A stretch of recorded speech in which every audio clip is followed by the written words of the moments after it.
DJNTV show is sponsored by DJ Event Planner, Electra Voice, DJ Trivia and DJ Bingo, ProX Direct, NLFX Pro, Promo Only, Odyssey Cases, Perfect Portals, JMOZ Lighting, Instant DJ Requests, and our DJNTV Insiders. This is John Young from DJNTV. Thanks for watching.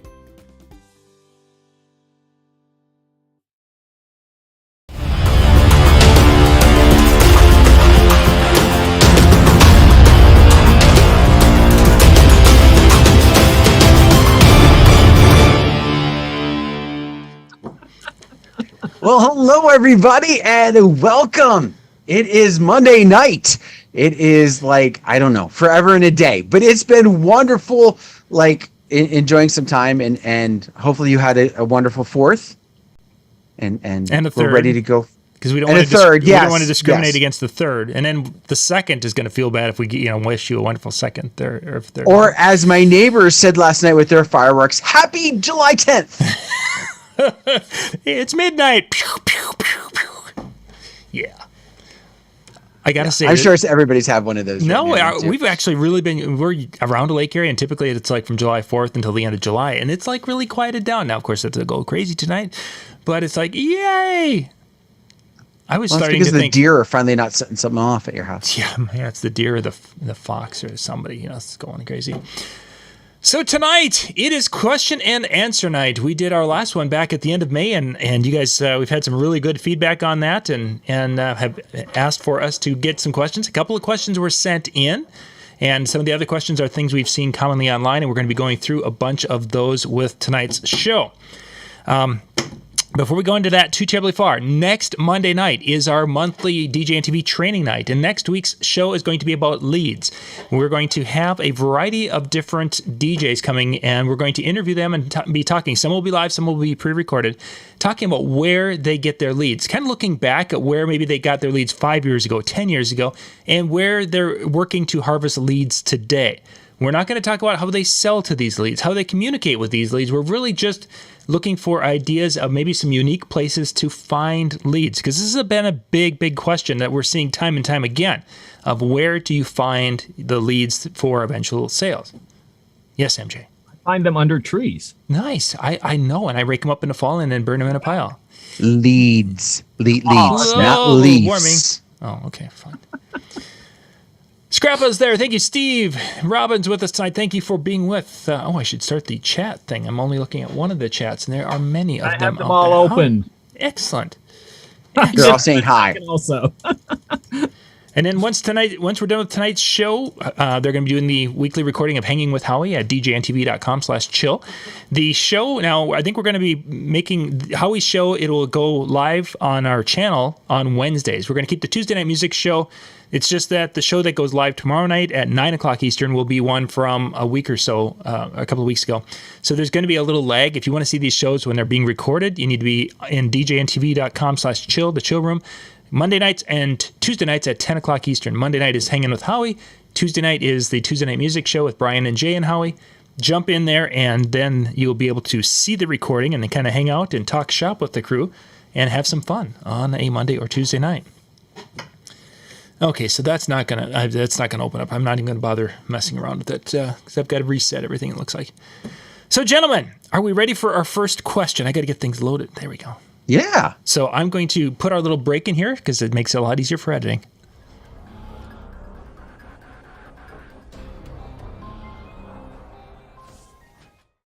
Back here. Okay, the first question. Could you DJ with an iPad? Can I answer that question with a question? Please. Why would you? Okay. Why?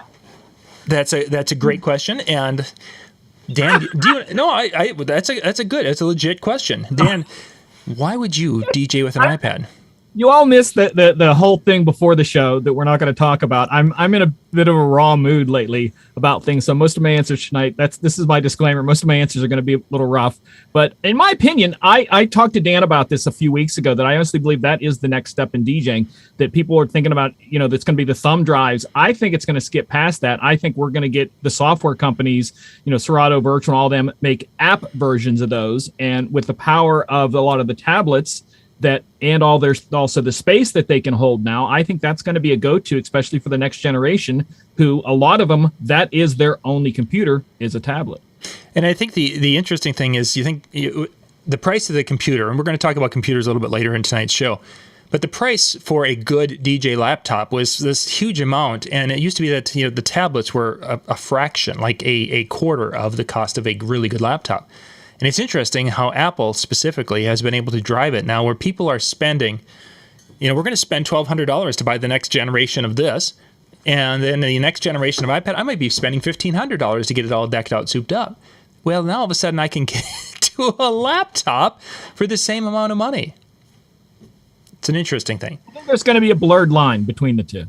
So to answer the why, I think price is one thing because you can pick up a generation or two off iPad Pro, and you can get it for $300-$400. If you watch the marketplace, I picked up an iPad Pro that was one generation off for about a third of the price of a brand new one, and it was very lightly used.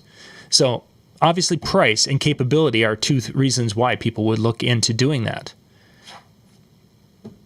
Now the question becomes why would someone not want to use an iPad?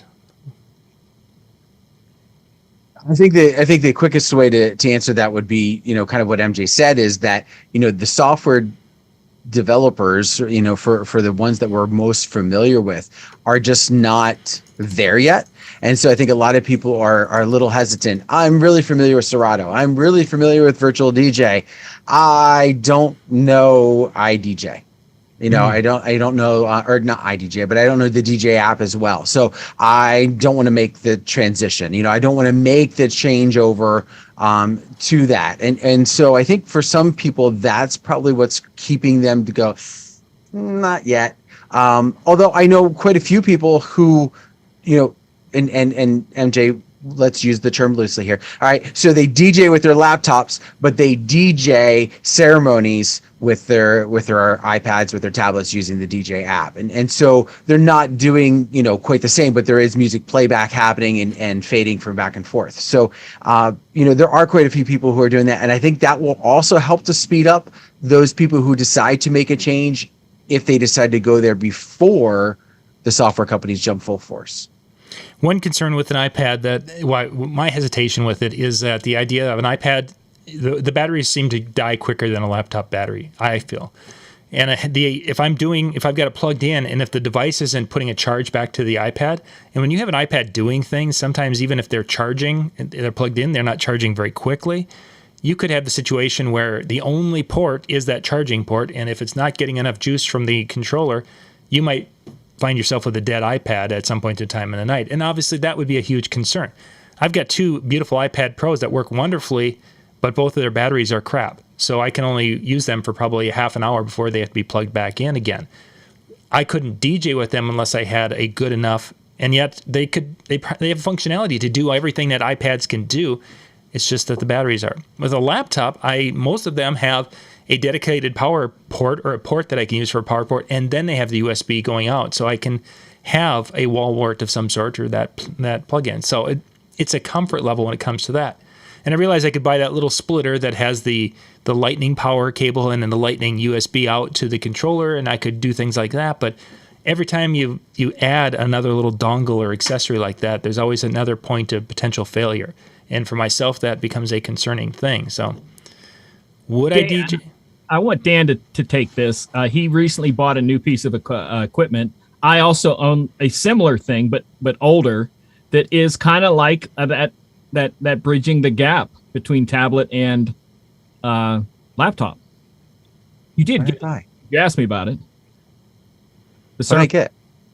Oh yeah. Sorry, it took me a while because I've used it now for a couple months. I completely forgot. Yeah, so I do. I have the Surface Pro, so it has the dedicated port for power. It even has an extra USB port on that power cord, in addition to the regular port, and then it has the flash drive. So I've been using that actually as my ceremony setup, so that I have the software that I'm familiar with. It's the size; it makes it super nice. It's small, and I have all the functionality. And one of the reasons why I kind of decided to go to it, I had the DJ to go to, the little mini controller, and Sure. I like having that extra functionality. I didn't like the touching the screen with my iPad. I kept feeling like if my fingers were dry or something like that, I was hitting and it wasn't going. So this gave me that functionality. And even though it says DJ to go to can connect with the DJ app, I, despite buying the dongles and everything else, never was able to get it to react. So I was like, screw it, I'm done, and went with the Surface. But yeah, I think I think you're right. That will make the gap happen a little bit faster because you have all the Windows functionalities that are there, and it alleviates the problem that John is talking about with having only one port out that's power and all connections. I wonder if Apple might go to, as they go more and more to that being more of a flagship, and with the Pro version adding a second port, especially when you're talking about the Lightning that would be very interesting, USB-C. because you just mentioned, of course, that the Surface is doing it, which tends to make it so that Apple's probably not going to do it, because it would look like they're following, or it would make sense, or unfortunately. All they would have to do is make their keyboard be a dock with the dongles in it. Would be tremendous. That would be different enough. Yeah, and that would be tremendously But helpful. like I said, my thought behind the whole thing is I have an older and smaller version of what Dan has. I have the Surface Go, and it works with virtual without it. I DJ from it. I've shown many people. But imagine, like I said, Apple doing that with one of their powerful M2 chips. Yeah. That's right in line to be able to do that stuff. So to answer the question, I think we all agree. Why not DJ with it? There's no problem. If it works for you and earns you money, why not, right? And to think if you could carry like 2 iPads instead of 2 bigger, large, I've got my 15-inch laptop, so I could carry 2 iPads. It would make my backpack gig bag just so much lighter and easier. And I'm already carrying a laptop and 2 iPads and a Surface every gig right now. Yeah. So yeah, it's cut the laptop out would be nice. Yeah. Question: with how well iPhones connect to other iDevices, iPads and whatnot, how easily could you remote to an iPad running a DJ app from your phone on the floor to control it? Is there a smoothness there in Apple? Because I don't use Apple, so is there a smoothness there that could be a positive factor? It certainly could be. There are some screen sharing things that would you'd have to dig into the apps and such. I don't do much of that per se. I mean, I do a lot of remote desktop with my phone. Like today, I had to send a couple of business emails and design a couple of things, and I did that while sitting at the VA today with my. So there's a lot of connectivity, and Apple's done a really nice job of utilizing that technology to make it work, as the other PC side has also. I wouldn't be surprised though, MJ, as what you're saying, is the connect up and the way screen sharing is so much now that I can basically go click and I can put my click and share to TV. That's that quick, and it works. The kids do that all the time with their gaming, and they have a great results with it. So yeah, it could definitely be down the road where you have your iPad there and your phone, and you're off and running around the room. So the one thing that I think needs to improve before that goes full force, though, would be there still is a big separation within Apple, at least that I've noticed, between what they have in their iPhone app store and what they have in their iPad app store. Yeah. And it used to be a few years ago you could install the iPad version on your phone, and vice versa if like the other one wasn't available. I went to do that recently, and they've kind of like put the kibosh on some of that. So maybe it was just the app I was looking for, but I wasn't able to get it on my phone, which kind of annoyed me because I wanted it as a backup for something, to something I was using. So yeah, I've done that also, and had it so it's on the iPad, and it's definitely convenient. So let's jump to our next question.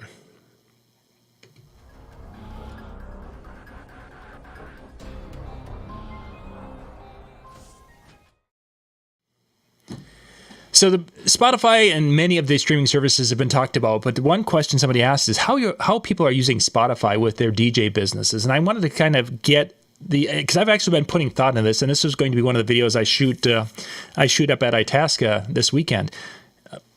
Have you done anything with Spotify? And if so, how do you think DJs or even yourself would use Spotify in your business? I'm going to let Dan take what the obvious one I think is for your side. No, because I think you're going to talk more because I don't use it for that ever, but I think you guys will. On what I would use it for business is learning new songs, getting into different playlists and charts. That's something where with my side of things, that very much becomes there. And like I said, it's a business write-off. I've said that before. So if you feel you can use it for even just that, that's great. Dan, I think you've seen it on your side with both John and Dan. I don't mean to separate you two, but you know what I mean. Yeah, I'm separating you two in a corner.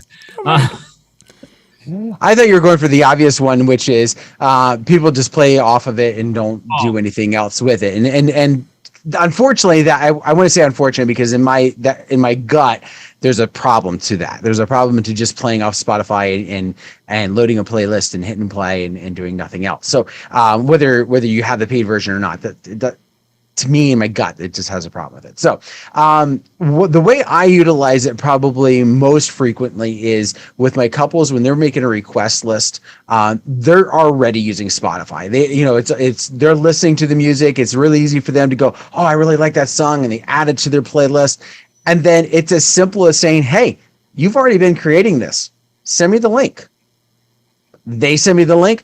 I now have the request list. And then using different things that I have, I'm able to integrate it into my software in a couple steps and I have it ready to go. So within that idea of they're already using it, it has taken, what used to be, okay, now they have to type out their songs. Mm-hmm. Now they have to send it to me as a Word document or as an email. And now I have to, and a lot of that has gone by the wayside just because it's already there and it's already something they're comfortable with. That's one of the ways. The other way is I also will have all of their main songs backed up. I create a playlist of their important songs, and then I hit the download feature, and I've got it stored on the iPad as an extra place for it to be just in case. I want to throw out something there to add to that, to assist that. There are sites out there where you can transfer playlists from Spotify to other things. So if someone sends you that and maybe you don't have that or something, there are ways you can transfer someone's entire playlist over to YouTube, which I don't recommend you use that for DJing either, but you can, because I've started playlists on Spotify because I use YouTube Music also. And I go, well, I want to share that over on that playlist over on YouTube, and I'll convert it with one click over to YouTube. Now it's a playlist on YouTube. And they're like, well, I should have that on Deezer too. So now again, back to my advertising MJ, I've got playlists on all of them everywhere, even though I don't subscribe to them. So think about that when you're doing stuff that becomes a powerful thing to get those lists, but you can also move them if you need to.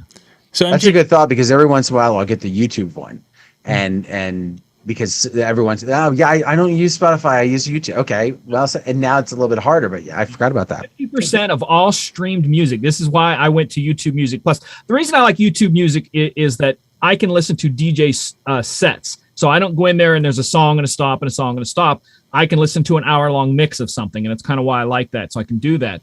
But 50% of all streamed music, not talking paid music, all streamed music, comes from YouTube. Not YouTube Music, but 50% of all streamed music is streamed through YouTube. So that's a platform a lot of people are already on. So sure. MJ, you mentioned that you use it to discover music and doing some music. How are you finding places to, because I've gone in there and you do a search, looking for, 90 songs that don't suck, and there's a playlist that comes up type of thing. But how are you finding music for what you're looking for?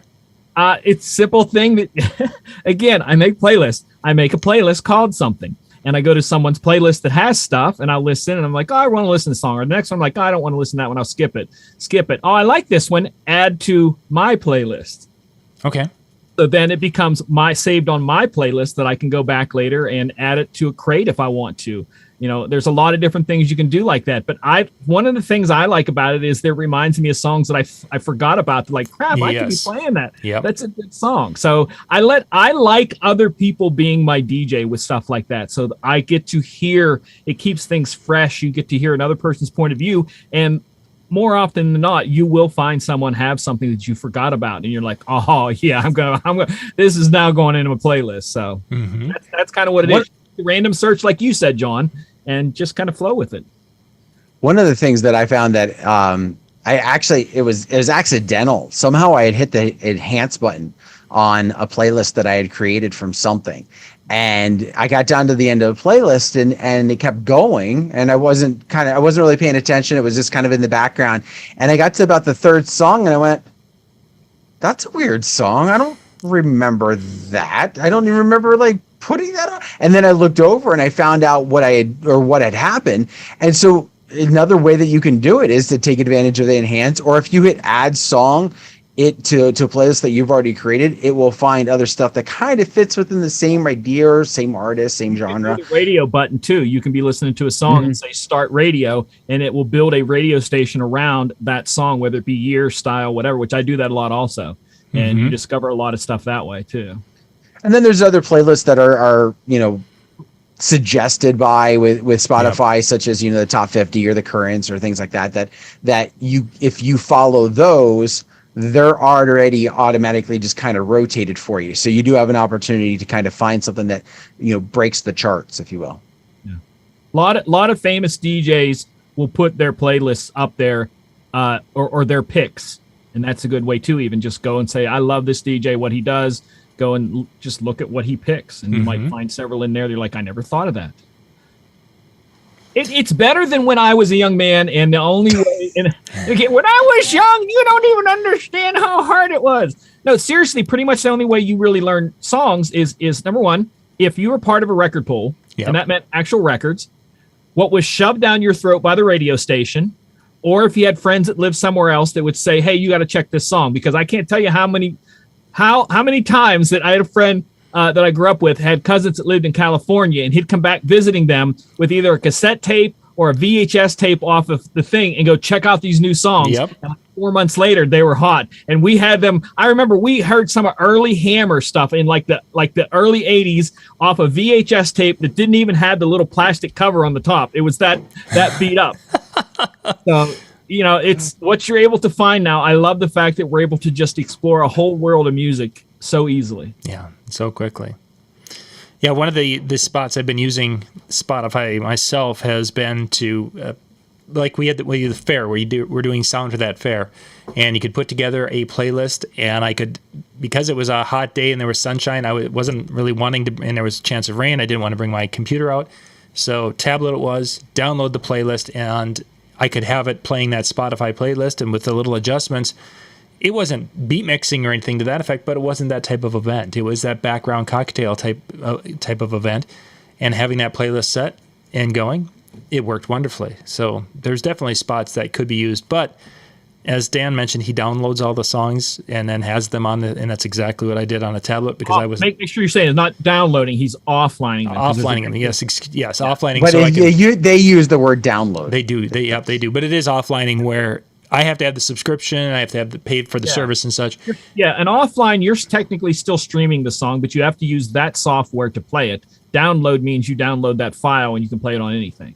Yeah, and again, so people know about that, because I had a friend of mine that got a music subscription service way back in the early 2000s on a phone that she had, and she got all these free songs on her phone. Then she switched brands, and like, why can't I take my songs with me? I'm like, whoops, it's not that kind of thing. Whoops. So just in case. All right, let's jump to our next question, gentlemen.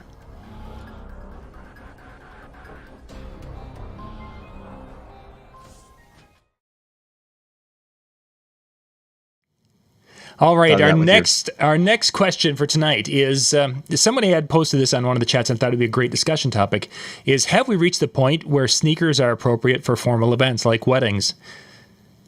And I think that they were referring to when you see DJs in our industry like Jason Jani and Joe Bunn and many others, actually. Chris Washburn is another that has been wearing some very, very, very nice-looking sneakers at a variety of different events. They aren't wearing like the old beat up Converse type. Well, maybe they're wearing nice Converse. But anyway, so have we gotten to the point, guys, where the old days of having to dress way up here and look like $1 million is now where we can dress down? Or what are your thoughts when it comes to attire? I don't think it's dressing down. And basically because of, when we say sneakers, sometimes, different people have different thoughts, right? You have different ideas of what you're going to be putting on your feet. These are, when the people you're referencing, at least, these are higher end type look and feel and attire. And it might even just like one of the ones that Chris has done different times, and I saw, and I tried to convince my wife to let me try it, and she goes, yeah, you don't have the style for that. But he was wearing, it was just a solid white, I think it was like a solid white Nike, and he had on his black suit and he had the solid white Nike, and it pops. Kind of the same idea where, people were transitioning where they're not wearing socks or they're completely not showing. And with suits, they're wearing, for lack of better terms, almost looks like high waters. And you go, wait a minute, like, what are we doing? But if you watch I'll just throw back in the fall when football was on, if you were watching some of the pregame stuff, these guys are wearing probably $1,000 suits, and they're exhibiting the same style. So it is not just putting on a pair of New Balance shoes that you mowed the lawn in yesterday, but these are higher end, look and feel and style. I personally have a hard time making that transition just because I don't think it's something that I am comfortable with. And so if I tried it, I'm going to second guess myself all night. Do you think age has something to do with that we're all over, just a little bit older? Jason's older than I am. So I don't think it's that necessarily that's the case. Mm-hmm. I think it's where we look at ourselves. Like I'm not a cutting edge style type of person. Okay. And I think it has more to do with shirt on tonight. Come on now. I do. But you don't know that I put this on 5 minutes before I turned on the camera. Before that, no. Sitting in but I do think that's some of it. I do see that there has been a transition in style. So 4 years ago, you were having to wear dress shoes of some sort, and they were stylish dress shoes, and you had to find something that was comfortable and stylish at the same time. And I think it's created some change to where, because style in general has changed, it's opened that door. But again, you're not going out and buying a pair of grandpa sneakers and trying to put those with a suit. My orthopedics won't work, is what you're saying? All right. So can I throw about 20 different comments in here? Please. Number one, someone in the chat mentioned Crocs. You're dead to me if you wear Crocs. I'm just letting you know that. Okay, now I got to go see who did it so I know. So second, Mike. If you want to see style with tennis shoes, and because at some of the places I DJ where I dress up, I have special shoes that I wear with my dress outfit, whether it's a suit or whatever. And if you want to see someone do that right, go look at Robert Downey Jr. Suits and tennis shoes all the time, and he looks classy and stylish. If you are going for that classic dressed up look, probably not. But it all depends on you and your style. I feel like Dan said he wouldn't feel comfortable with that. I wouldn't feel comfortable in that classic style. I would need to set something apart to make myself feel comfortable. So I think the most important is you got to be you. And if you aren't a sneaker person for that stuff, that's fine. You might be a cowboy boots person, and I actually hold them higher on the list than Crocs, but whatever. Listen, I got a pair of Crocs. You never know Crocs, but I saw that the other day with Adidas Crocs, and I was like, okay, that's a little something right there. Adidas stripe down the side, everything. But I was at last fall. I was at a wedding, and I had changed into my suit or whatever, and I don't remember why, but I hadn't put on my dress shoes. I think I maybe had them in the car or something like that. And so I had my sneakers on while I was wearing the suit to go out and get changed. And as I'm looking down, I'm kind of like, I could pull this off, and it wasn't. But again, they weren't quite to the level of what we were talking about some of these other guys. But I still changed into the other shoes and put them back on, and because I couldn't do it. I just in my head I couldn't do it. I heard this said. I don't know if it was last year at the expo or it was a couple years at the expo, one of the expos. And I won't even say it was like Nick Spinelli who had thrown out the phrase, which was basically like, listen, there's a bunch of different styles out there, but if you're not comfortable with what you put on, it doesn't matter how stylish you are, you're not going to look good. Right? You're not going to be able to have that, part of the reason why it works is because they carry it like it works. That makes and so if you're just like, well, I'm gonna look like them, and you feel awkward, you're gonna look awkward, and you're not gonna look like the person who needs to be wearing that. And that, I think, really is what it comes down to with anything, whether it be sneakers, whether it be the suit that you wear, whether you're wearing a bow tie versus a straight tie, if you're doing that for your events, or a bow tie like John does. Exactly. No, he has it unbuttoned down to like here. No. He wears the Huey Lewis. I have to take a drink before I did that. Skinny tie with piano keys on it. Yeah, that would be awesome. That would be. There you go. He can pull that off. Like skinny guys can pull that. Tall skinny guys can pull that off really well, like more than I could. It would disappear on me. It would look like it would look like a bolo. All right, yeah, it would look like a bolo on me. So yeah. All right, let's head to the next question, guys.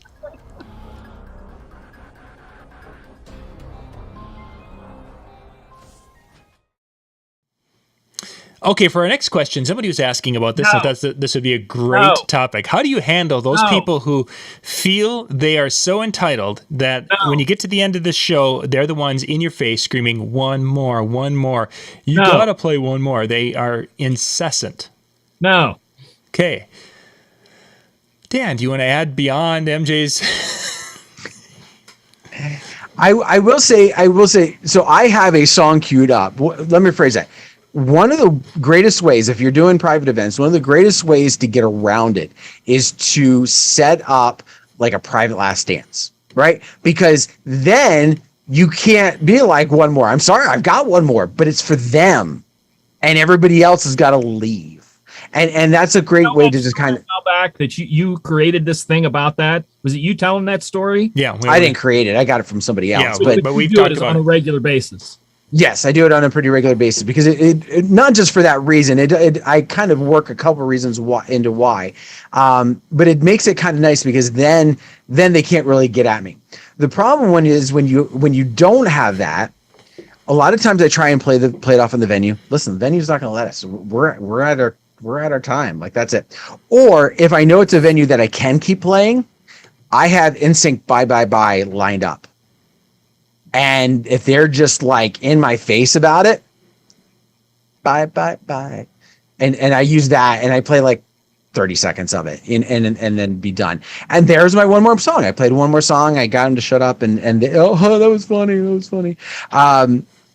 That's how I handle it. It just to kind of get around it. But I will say the one problem I had one time, I had a venue owner who was a guest at the wedding. And she was I shouldn't phrase it. She was the hotel manager, like the general manager of the hotel. And she was just like, let's keep going. And she was so drunk. And it was just one of those things where I just was like, I felt bad because I was like, I also knew her. And I was like, we got to end this. Like, we're not going on. The party needs to end. And I just had to be the bad guy. Yeah. Yeah, that would be a tough situation. I mean, I've had the bar owners or something that if you're going to play here, you're going to be playing, that extra couple of songs, and you're going to do it on your dime, not mine. I've had that on a few occasions, but never had one as a guest like that. That was. But yeah, the easiest usually the venue owners want you out of there because they're paying for their employees to stay longer. Mm-hmm. So usually that doesn't seem to be the case, but there's always exceptions. Mm-hmm. MJ, when you're playing in any of the clubs and such, is it like hard 1 o'clock you're done type of thing, or is there a fudge factor?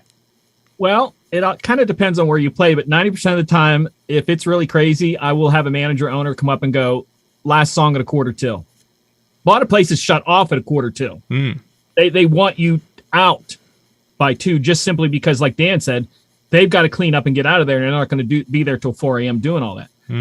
Rarely do I ever at the casino occasionally, and that's a whole different. Well, see, again, certain areas of the casino, I play over the full loudspeaker, okay, over the whole casino, and it's automated. So about 7 till the top of the hour, it kicks me off and puts the auto playlist back on. So I don't even have to worry about it. Other places, you kind of play a little bit, 15, because the one lounge, you play a little bit. It's not that bad. Other places, it all depends. But I don't really worry that much. The bars are pretty strict. Like I said, most of them have always been, let's get them out of here sort of thing.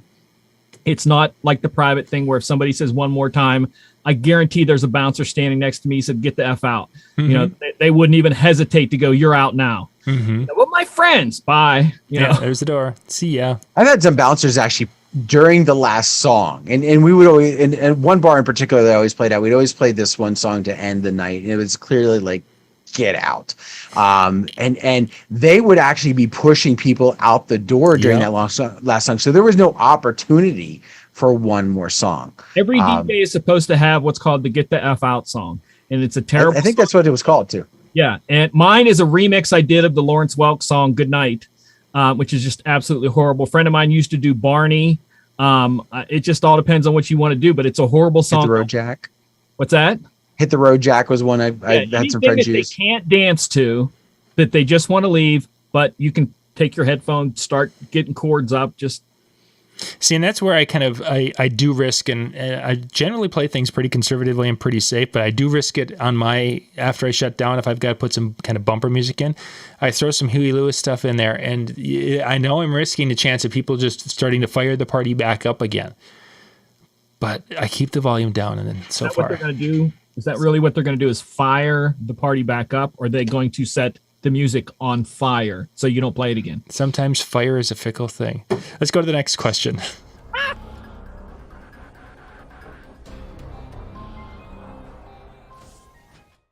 There we go. Okay. Okay, so the next question, let's dig into this one. It was kind of we really have to. Yeah, it's a bridge off. It's going to be a bridge off the iPad just a little bit, but dumbest question no, in all is of not. DJ. Listen where I want to go with this. I want to talk about what type of laptop would you recommend, and I want to specifically talk about the difference between entry-level laptops and more competent level laptops. No, so we didn't say brand. I am not talking brand. I'm talking because, like in the Apple world, since I know that one the best, I have my MacBook Air, and then I've got the new the MacBooks. I think there's still a MacBook, and then there's to get into the MacBook Pro, and there's different capabilities. But even in the PC world, you've got the one I can go down and buy at I can go buy one at Walmart. I can go and buy one that's a little bit whatever, and I can find different levels and quality thereof. And there are people out there who are buying these more entry-level computers and trying to make them work. Can they do the jobs? Let me flip that. I want to take it back to Apple because you guys both use Apple. Is the absolute cheapest Apple you can go out there and buy, is it capable of DJing with it? Yes. Without music video. Go. That's your answer. No, but I think no, because Apple. Now you're for Apple. Okay, for Apple. Now's your answer for Windows. This is my honest opinion. Spend as much on a Windows computer as you would for the cheapest Apple, and you'll be fine. So you're talking $12,000 to $1,500, somewhere in that ballpark. I think that's a fair estimate, but I would say it depends, and here's why. I would say it depends upon what you're going to do with it. Okay? And what I mean by that, so because if you are playing just straight audio, you're not doing any of video with it, you're not mixing other than say crossfading between two songs, I really think that you probably could go to Staples and get the office level entry version, and you would be fine, because I have a lot of friends who do that, and that's the type of DJing that they do. I would not go to Walmart and buy the $300 or $200 Chromebook that they might have for sale, because that's not going to cut it. Chromebooks But play the programs. You Because I can't have install. one. You It can't won't do install. programs. well, anyway, I digress. But something like that, you know, the real cheap $200 ones that they have, not Chromebook, but the other ones, don't go that realm. But if you're going to be doing video mixing, if you are going to be playing music videos of any type, you're talking about a whole other level, and would probably be recommended also if you're looking at longevity with said computer, wanting to get something in the gaming laptop category. Again, do you have to go that level? No. But are you going to potentially have less headaches with lag, video cards, all those other pieces that could create issues at the lower levels? Yeah. He doesn't seem to be buying that answer. No, there's absolutely nothing I disagree with what he said. It's just silly to me that we have to discuss this. It's like, it's just a discussion that doesn't need to happen nowadays, because if you don't know what you need to DJ with, why are you asking? I mean, like, well, but I think it's a fair question, and here is why. Because when I bought my most recent computer for my office, the one that I'm using right now for us to stream, because we all know the problems I had with the other one, one of the things I did was I went to a Staples and I looked, and they looked comparative. They were i5s. They had 16 gigs of RAM. They had plenty of space. Like, it sounded like it had everything I needed, and it was $550. But when I ended up doing some research on and finding out was, yes, they might have the components, but they're not really the quality versions of those components. And so when I want to get the quality versions of those components, I'm getting to the $1,000, the $1,500 range. And they look the same. They're both i5s. They're both, they have a lot of those things are the same. So I do think it's a fair estimate, because, again, I'm in this business, and now granted, it wasn't for my DJing. I want to go higher end with that. I go gaming on those.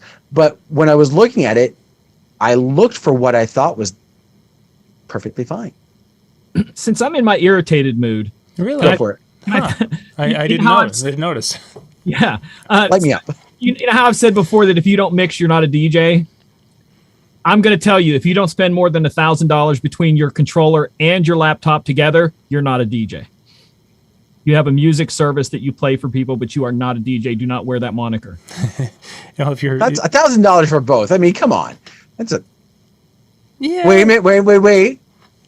I could do his MacBook Air and DJ to Go 2 or Hercules Starlight for under $1,000. You're not a DJ. Yeah, it's going to be a tough sell to say you got a DJ to go to, and you're even though it does have an 1/8" jack out, not tip-ring sleeve. It's just, to me, it's like this. Imagine you having work done on your house, and someone showing up with inferior hammers and saws that they paid absolute minimum for, that maybe you've had experience with. They break after half an hour, and that construction person's having problems with stuff not working. That's what you're getting yourself into, and that's what you make yourself look like. That's what I'm saying. If you're just starting, there's 1,000 routes you can go. You can go with what you have. Try it with the cheapest computer you have. Because I've proven with that Surface Go, which I'm telling you is not even it's not even an i processor. It's not even that strong. They're called gold processors, and they're not even that strong. And I can virtual DJ with that on my Rain if I need to. But if you are a professional, put a little bit into it. Save up. Again, it's a business write-off. Make a little bit of effort to seem professional. Because like I tell people, this is the best way to explain it. Back to the construction guy. That is your construction vehicle. So if your construction vehicle is constantly breaking down and can't get you to the job, it's not worth much. So you got to have something that's reliable. So Very true. I don't know, it's just my opinion. There's too many people out there that go, I got a computer and 1,000 songs. I'm a DJ. Look at me. Somebody hire me. And I'm like, you're not a DJ when you use equipment that's 20 some years old and you stand there and then gripe at other people because I never heard of you. That's just stupid. If you do stuff like that, you're not a DJ. Let's go to our next question here, guys. I'm so sorry.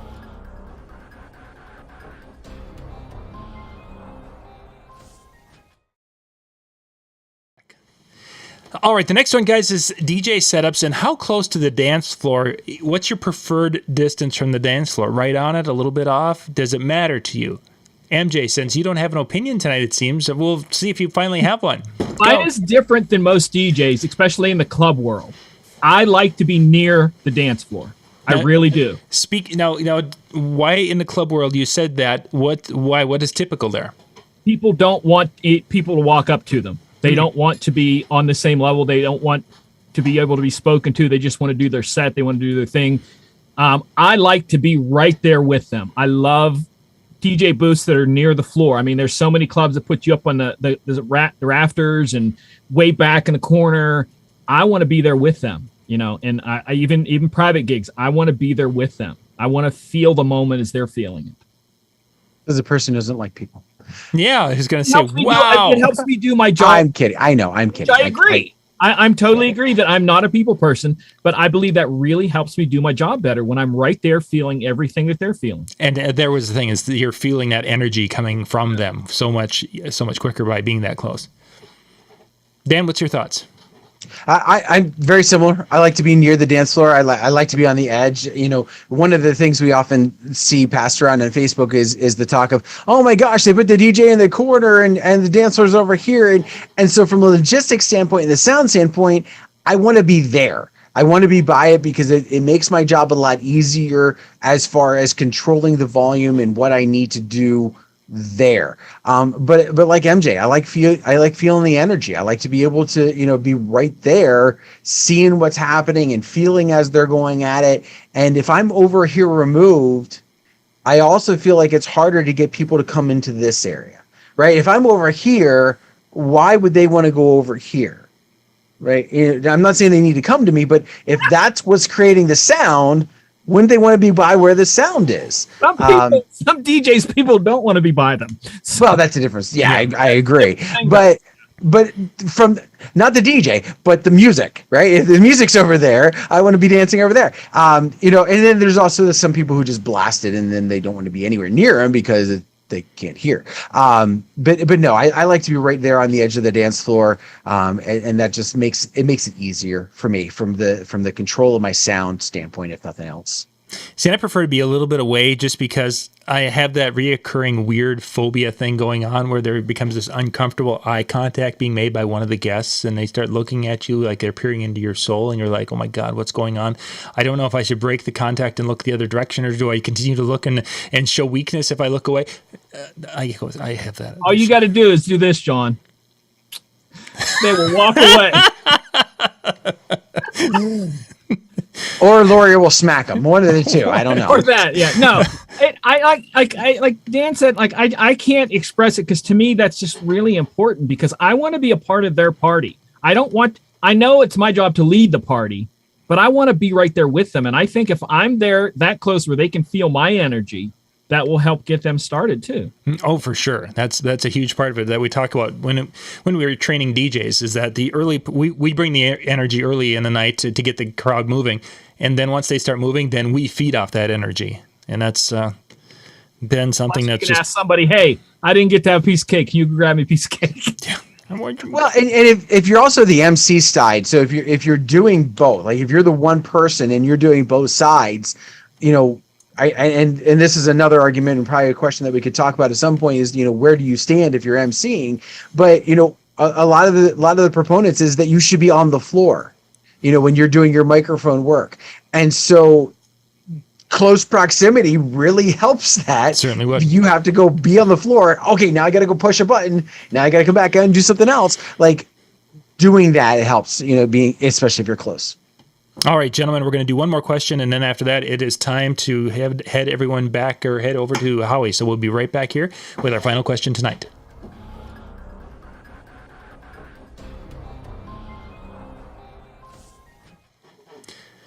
So this question I think I saw 5 or 6 times this past 10, 12 days is people looking for advice on how to handle duplicate songs and cleaning up duplicate songs in their music library, because we've all got them.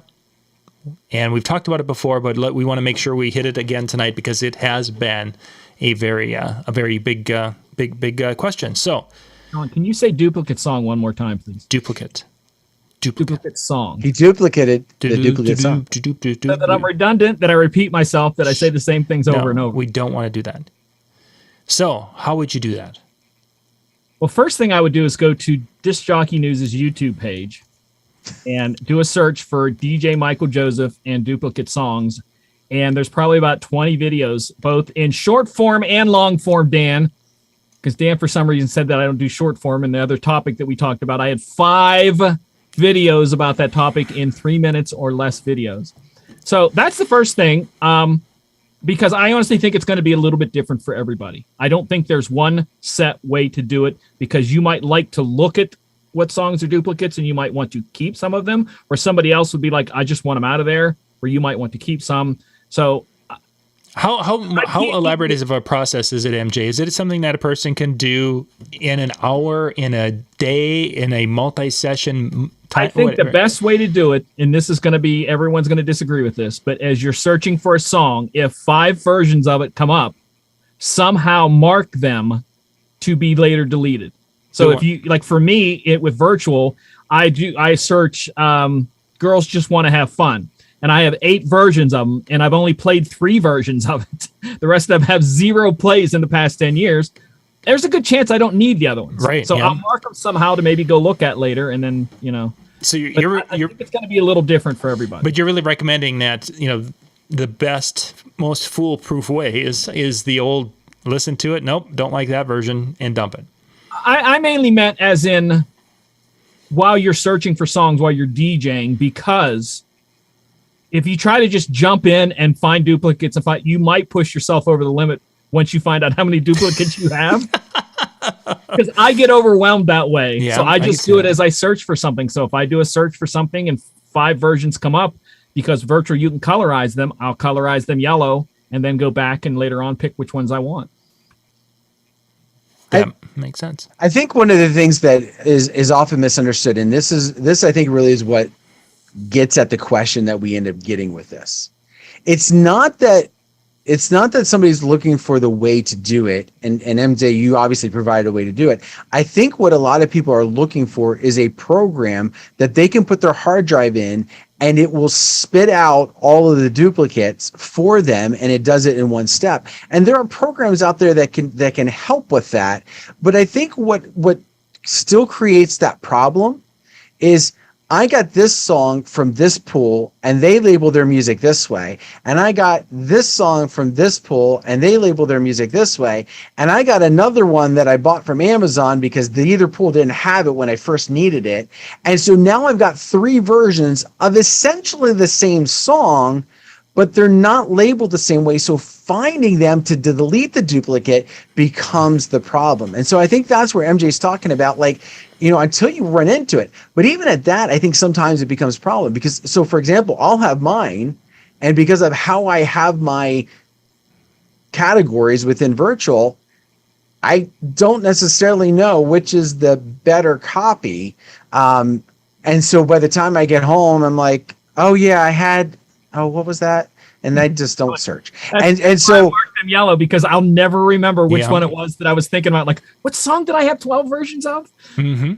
And so one of the things that I've done, I've tried to do is, and I do this within Windows, is I will have a column that's by the artist, and then I will sort by the artist, because regardless of where it came from, that tag piece is usually correct. at least close enough. And then that will group the ones. And then I can look at the other elements that help me decide and just listen. And I know I've got duplicates because I've got something that came out in December of this one and January over here. And because of how I have my stuff organized, it ends up being in 2 different spots.